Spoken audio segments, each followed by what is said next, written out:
Nonsense Season 4 episode... No, I was going to do this differently. Already off the rails. The first sentence. Welcome to Nonsense Season 4 Episode 24, our big story. I'm Jeff Parker. Do I sound different today? Are we in a library? What's going on? Is it? I just always do the thing real loud, and I thought, well, I'm going to do it different today. I'm so confused. It's a different kind of show. We didn't have a show for Tuesday, so I thought, well, let's change things up on the Thursday show, too. Let's make this really different. It's like we're recording in the lobby at the DMV, and we don't want to upset the people next to us taking their test. Well, they might be disturbed. That's true. Are you CJ Little? I am. I am CJ Little. There's a space in between those two, which I recently discovered. This time we're looking at entertainment as emotional survival, how play rewires your prefrontal cortex. Up next. I'm not sure there's any wiring in my prefrontal cortex. It's like the movie shot where they had like the old telephone switchboard, but nothing's plugged in. Yeah. It's just a bunch of receptacles, just a bunch of jacks. And on the floor, there's just a pile of cords. Pile of cords, yeah. Yeah, that's exactly right. And there's nobody to put them in. There's one older lady in the corner smoking who's like, yeah, I'm not plugging any of those in. No, I'm good. Doesn't really matter. When I plug them in, I don't get any signal anyway. Doesn't change anything. No. Yeah, there's no... 0 point in it. If you look at the back of the board, none of the receptacles are wired to anything. It's just... my prefrontal cortex is basically a prop, is what I'm saying. That's what the P stands for. I was worried because this topic is going to be a lot of brain theory. Yeah. This part of the brain does this part of the brain does this, why we need to stimulate. It's not theory. I wouldn't call that theory. That's pretty well documented. All right, like I said, it's brain documentation.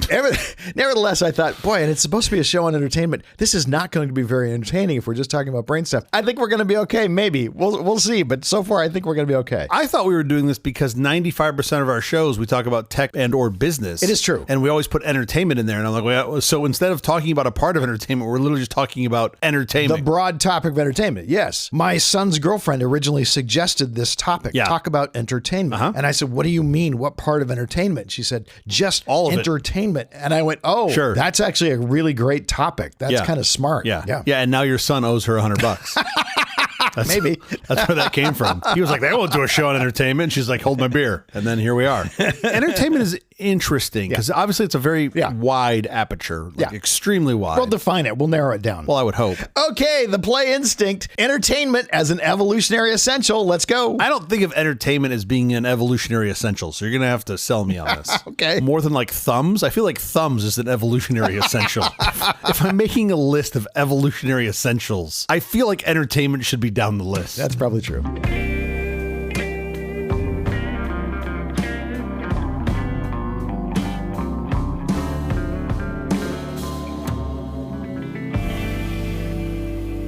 We often worship at the altar of the grind, measuring our worth by the sheer output of our labor. In this culture of relentless utility, entertainment is frequently dismissed as a distraction, a frivolous detour from the real work of building a life. But as Albert Einstein famously observed, play is the highest form of research. Einstein also observed that two things are infinite, the universe and human stupidity. Yeah. And he said he wasn't sure about the universe. We don't just crave stories, we're built from them. From flickering cave fires to the neon glow of the metaverse, entertainment is far more than a guilty pleasure. It's a biological imperative. From an evolutionary standpoint, play was our first simulator. It allowed us to rehearse survival, navigate social hierarchies, and decode complex emotions without the risk of real-world consequences. Today, that drive remains. And fortunately, from an evolutionary perspective, the metaverse has been canceled. Yes, it has. While a strong work ethic fuels our progress, the cognitive playground of entertainment fuels our sanity. It binds us through shared myths and provides the social glue necessary for human cooperation. I always thought alcohol was the social glue, no? Alcohol's the social lube. Yeah. As Dr. Ruth Westheimer used to say, don't confuse your lube and glue. No, but to be fair, they put the damn Astro glue in a purple tube, and I don't understand why that happens.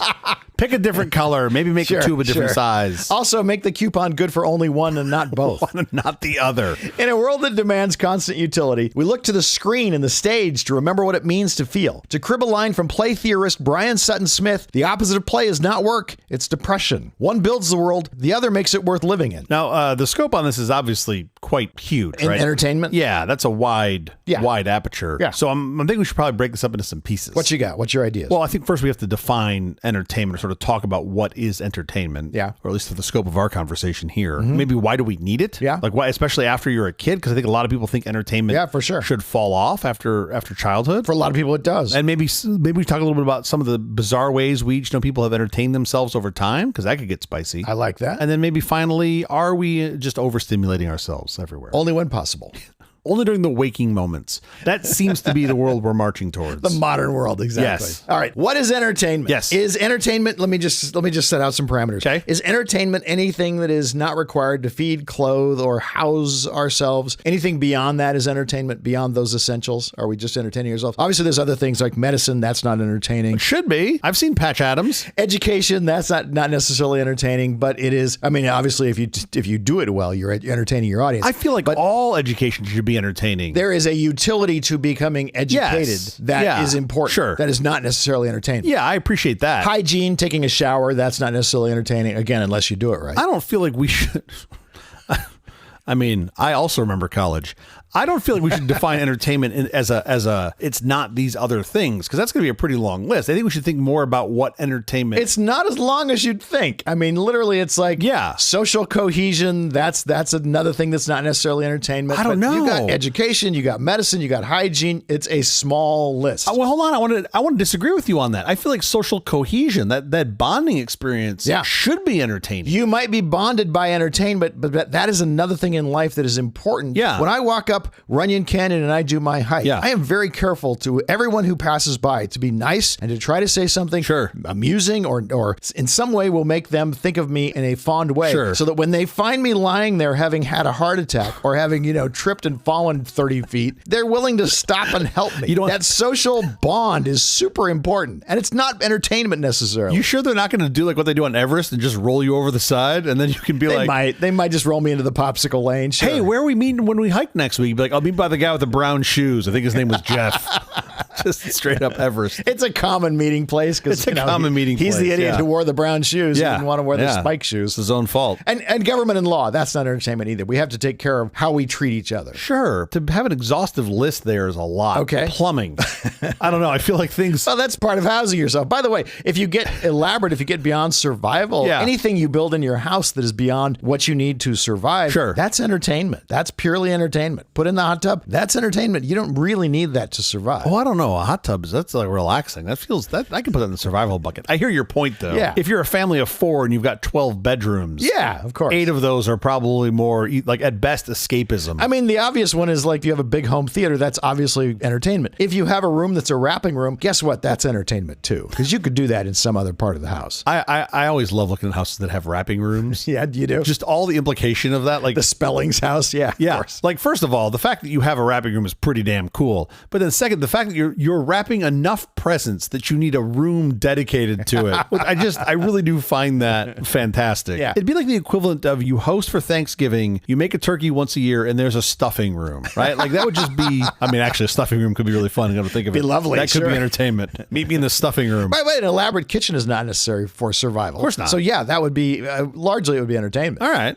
I feel like now I need to go look at Zillow and just look at like what percentage of the square footage in this house is just for entertainment purposes. Exactly. What a lot of really it probably need? is. Yes. Okay. I'm willing to agree that most things are going to be for entertainment value and not for like pure sustenance or survival. Oh no, it's about to get much, much worse with AI. Oh yeah. We're going to be entertaining ourselves a lot more than we even currently are as we develop more efficient ways for the actual work to get done. Yeah. Your prefrontal cortex is where all of like the magic happens, right? That's all of your like executive functions. Decision making, that kind of stuff. Impulse control, social etiquette. Sure. Yeah. It's the opposite of the amygdala, which is just pure response, right? It's just like a response to stimulus is what the amygdala says when you lose at Monopoly, flip over that game board, flip it in the air. It's the prefrontal cortex that says, don't do that because last time you had to do that, you had to clean it up. No, my prefrontal cortex still tells me to flip over the table. They're both in agreement. They're both, it doesn't care. Like I'm happy to pick the pieces up. I just feel a statement has to be made. Prefrontal cortex typically develops in your brain in your mid-20s. Yes. But the amygdala is what responds to stimuli directly. And that's how, when you're born, it's doing most all of the work. The hope is as you age, the prefrontal cortex takes on more of that responsibility. And the amygdala, it doesn't completely fade off into the darkness, but it does less and less because your consciousness. You control those emotions. You control those more primal thoughts. So when you're born, your instincts, your sort of immediate response to things is primarily what's driving that. A significant portion of your wiring, though, is formed in the first couple of years of development. That continues on, I think, all the way up until your 20s. Until you're dead. Well, you would hope. Because things keep getting rewired and pruned and changed. Yeah. Play is also the safe space for failure. We do our social calibration in play. Yeah. You watch movies and things. You learn how to be an adult when you're a kid. You are having emotional experiences. You are getting to rehearse things in a safe way to learn It's a about spectrum. things and how people might react to things in a completely safe way, even though you're just passively observing. I certainly think it's a function of the content, right? There's some content where, of course, I can observe my children's brains melting out and slipping through their ears while they're watching it. Sure. Right. So like there's some of that, but you would hope that it's more of a stimulating content that does encourage some thought, some process. Chronic stress shrinks the dendrites, the branches of the neurons in the PFC, making us more reactive and less logical. So play activates the parasympathetic nervous system, which counters this damage. It essentially unlocks the prefrontal cortex, allowing it to regain control from the stress-driven lower brain centers. Yeah. By the way, language is a huge benefit for human beings in play. For sure. Because in play, we can learn things vicariously that you would not necessarily want to have to learn experientially. I didn't have to go figure out kinematics. Somebody told me about it. So why do we need this? Why do you need entertainment? What is the value of it beyond childhood? Right. First of all, I believe this is hardwired in, right? You see, because you see this in other animals, it's not just us. This has been hardwired in the, I don't know, when did we get out of single cell orgasms? I'm sorry, what? Hannah? What now? Organisms, you mean? Oh, yeah, those two. Sorry. All the letters are important. Since we developed into like multicellular organisms, yes. What is that, 500 million years ago? I mean, it's been a minute. Different amounts for different ones of us, sure. Yeah, totally. I've met some of the ones that aren't quite there yet, and yeah, they got a long way to go. You better get with a program. The sun's not going to be around for that much longer. Play in this engaging with each other across species has been a thing for like 500 million years. However, I think most animals are mostly done with their learning when they come out of childhood, and that's not true of humans. I would hope not. Humans can continue learning for their entire life. Animals can too. The old sentence, can't teach an old dog new tricks. Yeah. Turns out that's completely untrue. There is nothing my dog likes more than training sessions where he can learn new things. Yeah, and get a new snack. And gets a new snack. That's true. I'm with you. I do the same thing. Cutting back to humans here for a minute. In the early years, so the sort of 0 to 3 range, a significant portion of your cerebral cortex is wired during this time where you are learning through play. Yeah. And that is that, like, you get your infant kid the little container that has the different shapes on it, and they put the different shapes into each holes. That is a play-based learning. Not to get all sciencey on it, but even as an adult. You mean to get all sciencey on it. You don't apologize for getting all sciencey. Even as an adult, entertainment triggers endorphins and dopamines and things like that. Of course. They're necessary to counteract the neurotoxic effects of chronic cortisol, which is stress. But there's this leading theory that training for the unexpected is what they call this sort of hypothesis, where play serves to train us and animals. Dry runs. This is dry runs. To cope with unpredictableness, like the things that you don't know. Right. This, dry run where you go through it and then you're like, oh, okay, next time I see this, I can do some pattern recognition or at least have walked through it before, and you are somewhat trained so that the first time you see it isn't the first time you see it. It's why we like horror movies or thriller movies, because they allow our amygdala to process the threats as if at some point that might occur to you. And that benefit seems to continue even past childhood. Fiction generally sort of allows us to simulate social interactions. Yeah. We get to live through a character's drama and refine our own theory of mind. We actually get to sometimes empathize, thinking that'll never be my life, but I sure understand how he got there. Sure. And understimulation of the mind leads to depression. Yeah. You are also helping avert cognitive decline when you're doing puzzles and things like that to stimulate your brain. Keeping your brain engaged. If you're understimulated, you will end up with cognitive decline happening earlier than it needs to. Totally. You have to work on the neuroplasticity of your brain, just like you have to work on the muscles that keep your body alive. This is also where you see the self-handicapping, which I think is a great skill to teach kids. Also important for adults to remember. One of my favorite subreddits is Explain It Like I'm 5. If you can't distill the thing into simple enough terms, then you truly don't understand it. Your brain needs to know also when you're going through these things that you are rehearsing emotional situations or situations where you need to react quickly or things like that. It helps that your brain knows this is just play. This isn't for real. Yes. No one's actually going to get hurt here. Yes. So that you can learn to do those things when you're in a real situation where you might have real stress. There's also something within this, what I'll call group play, right? Not just by yourself. You get this release of what they call the bonding hormone, right? I think it's oxytocin. It's like, it's that effect that happens when someone, like, you're all doing the thing in the group at the same time. You're cheering for the home team, for your local team that won, or you're all laughing at the same joke. You get this social sense. It's not acceptance. It's like this social bonding that you get. We move as a herd. Yeah. Yeah, and that's through entertainment. And I think that's great. I think you also get some things from entertainment that maybe aren't as great. Depends on how it's used. Like you'll get cultural norms, good ones and bad ones, that are passed down. So those values, the taboos, it's through that same sort of group herdish mentality where it gets pushed down. Even if somebody can't tell you the origin. They don't know the origin. It's like, well, that's what everybody else did. Same things with mythologies that we pass down. And somehow we have this herd thing where you can be a part of our herd if you believe that the sun is made of cheese. And if you swear by it. And if you believe that, you could be a member of the club. But if you didn't believe it, you couldn't be a member of the club, which is why I kind of, because I didn't believe it, I kind of went, I'm not in this club. I'm going to go do something else. Okay, let's talk about some bizarre way humans have entertained themselves over time. Okay, you go first. The one that pops to my mind, this isn't that long ago, Emily, the 24/7 Twitch streamer. Ooh, I don't know this one. She's streaming on Twitch 24/7. There's nothing entertaining about it, and yet she has a big audience of people who pay attention to whatever she's streaming. Who just like tune in to see what she's doing? Look it up. Does she shower? That's the question I'm really asking here. Just look it up. There are much more interesting ways that people have entertained themselves in the past, things that we would think are really strange. Like in 19th century Britain, there was this thing called Egyptomania, which hit like this fevered pitch that socialites would host private parties I know this. to unroll ancient Egyptian mummies. Guests would gather in parlors to watch bandages being removed, hoping to find amulets and jewelry, and often ending the night by passing around pieces of the very old deceased. And now we just call it Easter. It's the same thing. We don't actually have the body there. It's harder to get bodies, but it's basically the same thing. I haven't gone to your Easter parties. I kind of love this. This one came up in my research as well. This is amazing to me, right? It's just like it's like the early version of the white elephant party. Okay. Like everybody just brings like a wrapped up body, and then everybody bring a body, and then you pick one, and then you trade. Tremendous amount of curiosity about human anatomy. Yeah, of course. And in the 1700s, there were public dissections. And they were major social events. Anatomy theater, they called it. Theater's what they called it? Yes. They could seat like 1,000 people, and they sold tickets to it so you could watch surgeons work on cadavers. The best part about this is when was this, like 17th century? 18th century? 1700s. 1700s. Okay.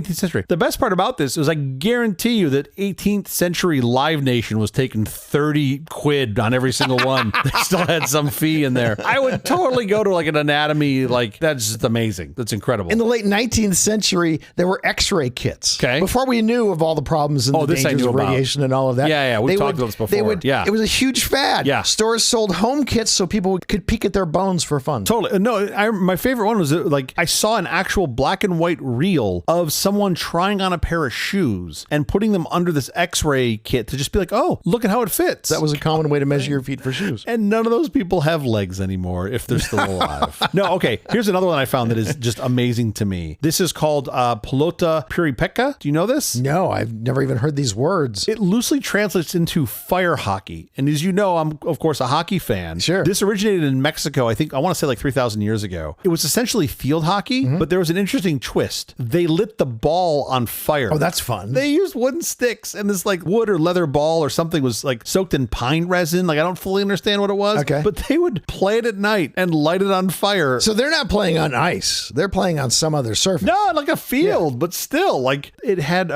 some sort of symbolic meaning of the movement of the sun and the stars, right? Because 3,000 years ago, we didn't know how this stuff worked. There was no, it's only really been a couple hundred years we've understood how the bodies in space seem to move. So this was their way of like playing a game that I don't want to say explained, but was like an homage to the sun and the stars. In the 1920s, we had endurance fads, which include flagpole sitting. Who can sit on top of the flagpole for the longest time? Flagpole sitter. Great song. There was also goldfish swallowing. How many goldfish can you swallow? Live goldfish at Harvard University. I can't imagine the goldfish like that. That is the record eventually hit 42 goldfish. 42 goldfish. That's amazing. That's a lot of live goldfish. That person had an aquarium in their belly for a short time. I mean, I will say this. If I was just, let's say, some afternoon, bored out of my mind, and I had to choose between the Nathan's hot dog eating competition or goldfish swallowing on the ESPN Ocho, I would turn on the Ocho because that sounds incredible. If it was just like, hold goldfish, here we go. You've seen Hands on a Hard Body where the contestants have to keep their hands on the truck in order to win the truck. The last one who's still touching the truck wins. hands. Yeah. And they can't take their hands off of the truck. That just sounds like abuse. It does seem like it's a much easier way to buy a truck simply by writing a check. It does. It is. But you have to keep your hand on the check the entire time. There was this time, I think this was like mid 1800s, right? Mid 19th century. So let's call it 200 years ago, where British society was gripped by this obsessive craze for ferns. You know this? The Victorian fern fever? Ferns? The plants? The plant. No, I know nothing about this. As in between two ferns. Okay. But this was like the first Beanie Baby craze that I could find, because I wanted to say Beanie Babies, but that's like, I don't know if that was amusement. I don't know what that was, but this was like the OG Beanie Baby craze. And this was not for like the rich. This was all social classes would go scour the countryside, climbing over cliffs find ferns? to find ferns. They'd try to find like a rare specimen of a fern. And this was their social outlet. What year was this? This is like mid 1800s. You go back even farther, you go to the Dutch tulip boom. But similar sort of thing. Yeah, but what I don't think the tulip boom had, and I could be wrong, but this fern fever was one of the few ways at the time that young men and women could, quote, mingle in nature without strict supervision, right? And it was under this like scientific pursuit. That's what caught my attention on this. Where it was like, oh no, we're going out looking for ferns. And it's like, yeah, I'm pretty sure I know what bush you're looking for. It's not a fern, but go ahead. You do you. So that one caught my eye. And here's one that's more current, like actually current. This one breaks my brain, and you're going to see this more and more. Pedestrianism. Do you know what that is? No. It's competitive walking. Pedestrianism? It's competitive walking. Oh, well, sure. What do you mean, sure? I got you. I got the idea. It's competitive walking. And if you want to see that in the Olympics, each ticket is $4,000. Exactly. And you don't get to know in advance where your seat is. The other one that I thought was odd, and this still happens in LA, is turtle racing. Are turtles a competitive species? I don't know them to be. Only when the hair is involved. When the hair is involved, they get very competitive. Ancient Romans used to flood entire colosseums or dig massive artificial lakes to stage full-scale naval battles. These are people who really threw a lot of money at entertaining themselves. And they'd put real prisoners on real ships and really have them fight to the death while spectators watched. These are people who really cared about entertainment. I bet. In some costly ways. So it was basically like gladiator fights, but in boats. Yes. I love also how you just were nonchalant, like, oh yeah, the Romans would just, flood the Colosseum like it was nothing.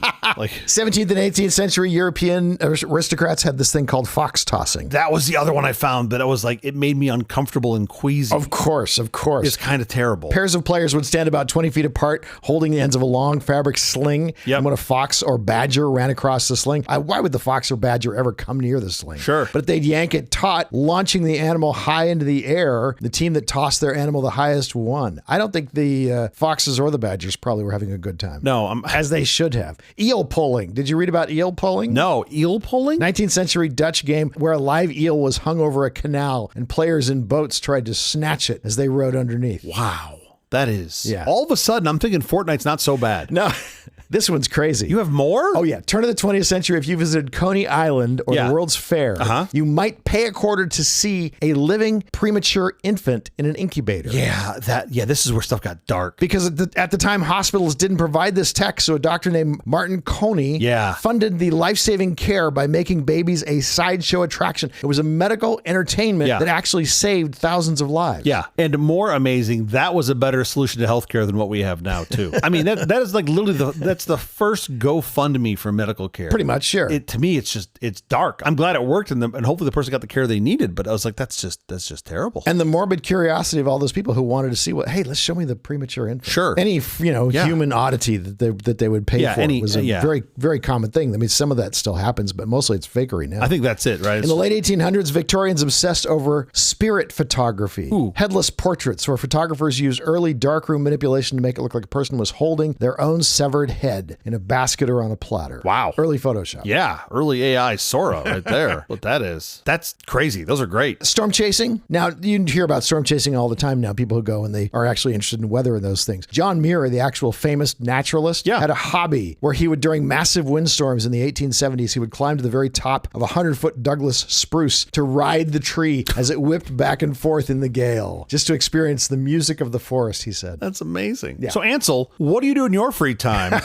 I play backgammon. Oh, that's interesting. Oh, how about you, John? What do you do? I ride trees in the wind. Okay, John, we're going to name a trail after you is what we're going to do. That is insane. Usually where there's heavy wind, there is also, I don't know, clouds. And usually where there are clouds, you may find lightning. Sure. If you're now at the high spot, like, did he hold up his 7-iron just to be sure? Like, what else did he do while he was up there? So finally, let us move on to what we're all kind of concerned about is, are we overstimulating ourselves, especially with our devices and kids who have their face in their devices all the time, and who are doom scrolling. It doesn't have to be kids. Adults do it too. I don't think you can really argue a no on that.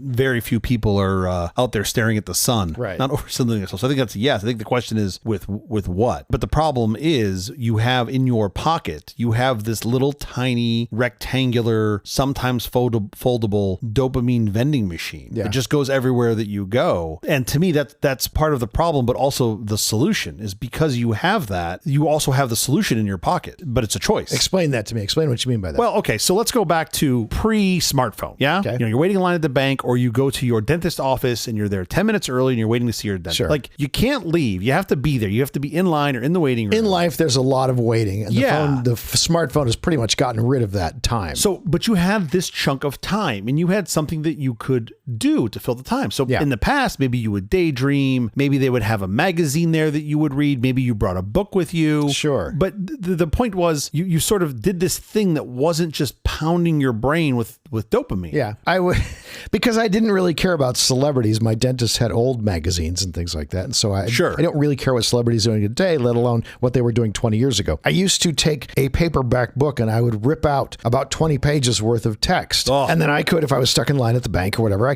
could read my book. And almost invariably, there was enough waiting in every day that I'd get through easily 20 pages. Yeah. And then I'd go and grab another hunk of the book next time I needed to go, start another place where I might get stuck waiting. Okay. First of all, love that you were reading. Literally consuming the book. Very logical. Yeah. I love that you didn't have to carry the entire book with you. Oh, there are people who would like to have shot me. I'm uncomfortable just talking about this right now.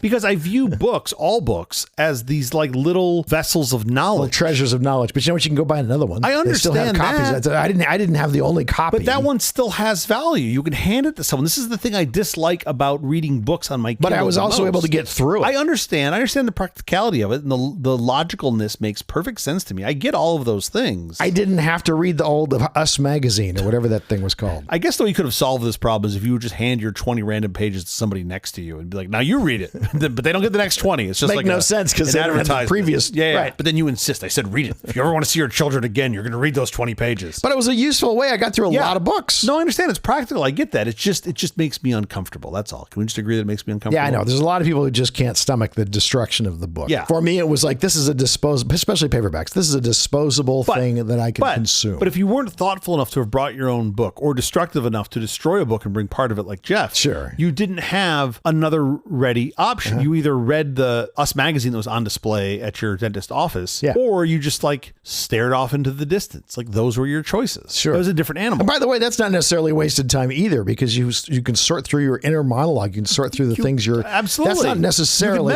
Obviously, too much of that is not great. I'm saying the opposite. A certain amount of it's useful. Now, if you go more than 3 seconds without getting punched straight into the dopamine receptor, you want to get rid of that, what we interpret now as dead air, and you never give your nervous system a chance to settle down if you're just staring at your phone or scrolling through the entire time, looking at something that's good or something that's not. The problem is eventually you stop getting the dopamine hits from whatever it is you're looking at. Well, your body reacts, right? Because you're not, we've evolved in such a state where if you're getting constantly inundated with this, you shut off those receptors. Overstimulation leads to anhedonia, which is this inability to feel pleasure because you have just overwhelmed yourself. Yeah. That constant dopamine stream, your brain now downregulates the receptors just to protect itself. And then you need even more stimulation to get back to a state of normal. And that's why these people often find themselves doing this like second screening. You know what second screening is? I can't believe I have a name for it. You see a movie twice. No, that's a reasonable explanation. You're at a movie or you're watching a movie at home, whatever, it doesn't matter. And you are pulling out your phone and scrolling through your phone because that single source of entertainment isn't enough. Wow, I'm going to have you kicked out of that theater so fast. I would if you hope. Pull out your phone while I'm trying to watch a movie. But think about people at their house, right? They're like, you're watching the show. I'm not talking about when the commercials are on. I'm talking about during the show. Yeah. It's just nuts to me to think that you can't even stay focused on this 24-minute show. You're now pulling your phone out. But I see it. I see it with folks. And that's not good because now you're on this hunt for this dopamine. And I see it in my kids too. Yeah. Some of the shows they don't watch a lot of television. They do watch some. They don't watch a lot. And we're very restrictive in what they can and can't watch. You would think all kids shows, fine, right? Maybe they're getting some value out of it. Maybe they're not. I wouldn't think that. No. Wow. Someone who had a kid, for sure, absolutely not true. Not. We have observed, and I'm not the one that connected the dots. My wife was the one that connected the dots. We have certainly observed where you'll have a show that the kids will watch an episode or two of, and then you try to get them to break from it, come in for lunch or whatever. Yeah. They are a dysregulated mess. They've been overstimulated by whatever's going on in the show, sure. Like they're absolutely overstimulated. Yeah. And that is really tough then. And I was like, oh, well, maybe they're just hungry or they're tired or, whatever. But no, it's the show. It's the way the show was constantly giving these little sort of tidbits. Sure. There are other shows that they watch that we quite enjoy where they can just turn it off. And it's no problem. Bluey's a great example. Yeah. My kids can binge watch Bluey. They can watch one episode or 5. It doesn't matter. Yeah. And when we're like, hey, we got to go transition now, they just transition. Mm-hmm. They go on to the next thing. It's absolutely fine. So who's responsible? Like, this is where I get really stuck because, like, they didn't put a gun to your head. You could just put it down whenever you want. But in some ways, what they did was harder to defeat than putting a gun to your head. Make it harder to put it down. Yeah, it's the nicotine cigarettes story. Maybe not a direct comparison. I think it's a reasonable analog. Like, it's very similar to, like, you're hooked now. Who am I to say, well, you should just stop cold turkey? Some people can. I don't know if some people can. Like, I think everybody's got free will. I think it's the easiest / hardest thing you're ever going to do. But I think we're all different. Oh, we are all different, for sure. Different levels of ability to do that. Yeah, but at the end of the day, there's not a whole lot in life that you control beyond your own actions. Sure. But I get that your brain's wired now. Someone is telling you to do something different. Well, who better than you to change that? I know it's not that easy. Sure. If you have that kind of self-control. Many of us do. You and I obviously do. Oh, I don't know. I obviously do. I don't know. That's the part I didn't know about. All right, we have to get out of here quickly before we do. Have you seen or read anything good this last week? Oh, well, yeah. I mean, of course. This is a show about entertainment. This is a show about stimulation. And I happen to have what is probably the most entertaining thing of not just the year, but a longer period of time than this. Okay. As you know, I'm a big Nine Inch Nails fan. I have been pretty much my entire life. Sure. This last tour that they did was exceptional. Now, for the folks that care or that follow Nine Inch Nails or know me, I saw Nine Inch Nails with David Bowie in Los Angeles, which was the best concert I had ever seen. And for years was the best thing I had ever seen because they're both iconic and they played together and it was amazing. This last tour, I think, was possibly better than that. I'm not sure that it wasn't, but it was that good. It was definitely up there with it. The tour was so good that I saw it 3 times in 3 different cities. Wow. Just to consume it. The exact same show. I just wanted to see it more because I really enjoyed it. And they played Coachella. So this is Nine Inch Nails playing with Boys Noise. So Nine Inch Nails is this industrial alt band. Gen Xers pretty much all know it. Sort of came up in the early 90s. So anyway, so Nine Inch Nails is playing with Boys Noise, who's this German-Iraqi electronic producer, Alex Ridha. The collaboration they had during the tour was amazing. It was incredible. Okay. I expected the same thing at Coachella this past weekend. I just expected them to take a set out of the show and play a bunch of the music, and it would just sort of be a repeat of that, which was a fantastic experience. The lighting was great. The production was great. The video was great. Everything was fantastic about the tour. They did not do that. They took like only 2 songs from the tour. The rest of it is something completely original and amazing. So I'm watching this going, and by the way, I was planning on going to it. My friends and listeners of this show who supposedly know more about music than me and are in the industry told me not to go, wasn't going to be worth it. And I'm live streaming them during the show, and they said, oh, yeah, we were wrong. And I was like, what do you mean you were wrong? I was going to go. Long story not so long. It was incredible. The people are saying that it not only is it the best show, I think hands down it was the best performance of the Coachella weekend, number 1. Oh, wow. Might be the best performance of Coachella ever. And I've been to a lot of the epic performances there. Like the one that people are comparing it to is Daft Punk, which was incredible 20 years ago. And I do think this could certainly be considered better. Amazing. The stage presence was incredible. They had a bunch of folks in like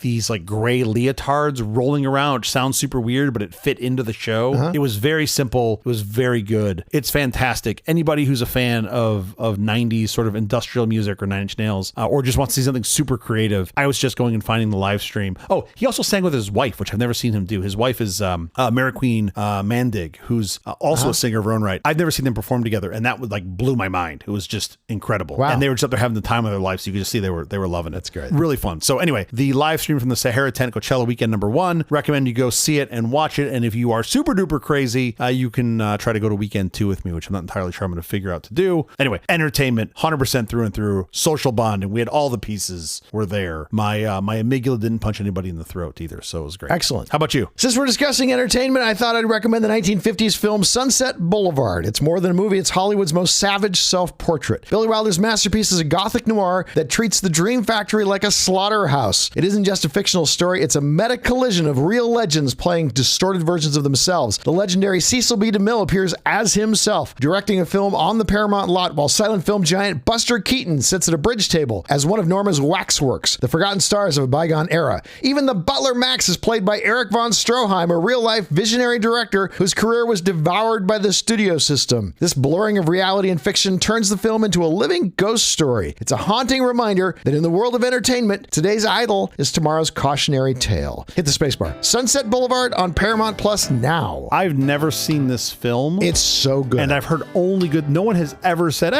Sunset Boulevard is not that great. It is the perfect film about entertainment. It really kind of is. And it holds up, yeah? 70 years later? Yeah. Oh, yeah. Wow. Oh, yeah. Okay, I'm going to have to check that out. That is the episode. Thank you for joining us for all this nonsense. A truly terrible podcast from our awful company. Visit us on the web at nonsense.productions. I'm CJ Little. I'm Jeff Parker. If you like this program, please follow, download, subscribe, and like at Apple Podcasts, YouTube Music, Amazon Music, AntennaPod, iHeartRadio, Spotify, My Favorite, Overcast, wherever you may get your podcasts from. Nonsense is produced using the Audur multi-track digital audio workstation. Amazing full-featured software, open source and free. This trick where you can understand me talking while music plays underneath is done with Audur. Check it out. We'll be here every Tuesday and Thursday mornings, except when the Lakers and Dodgers are playing at the same time, then we might show up. So you can't sorry. be sure. I'm so sorry. And if the Kings are playing, we'll definitely be here because nobody wants to see them lose in the playoffs. Sure. So please join us.